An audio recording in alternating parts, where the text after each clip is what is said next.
চাৰিআলিত আড্ডা মাৰি থকা ল'ৰাকেইটা, চাৰিআলিত আড্ডা মাৰি থকা ল'ৰাকেইটা, আপুনি ভাবে নেকি সিহঁত সকলো বদমাছ, অভদ্ৰ অথবা নিচাত মাতাল? আৰে বুকুখন চাই যাব এবাৰ সিহঁতৰ। সাগৰৰ দৰে বিশাল এবুকু মৰমে ঘৰ সাজে সিহঁতৰ বুকুত।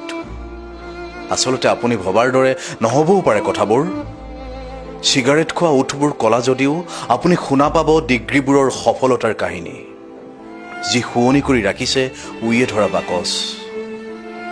ৰঙা হৈ থকা চকুবোৰ দেখি নাভাবিব এয়া কোনো OCACRSৰ কামাল। ওচৰৰ পৰা চাব, সিহঁতৰ চকুত দেখা পাব আপুনি জীৱনত একো নোপোৱাৰ জ্বলন্ত দলিল। ঘোচ দি কিনিব নোৱাৰা চাকৰিটোৰ সপোন।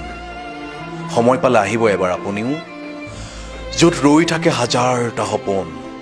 আপুনিও আহিব এদিন, উটি ভাহি যাব নিৰ্ভূত ভৰা ধেমালিত। এই স্বাৰ্থপৰ পৃথিৱীৰ কথা পাহৰি বিনিময় কৰিব পাৰিব হৃদয়ৰ ক্ষোভ। আহিব আপুনিও এদিন, চাৰিআলিত আড্ডা মাৰিব।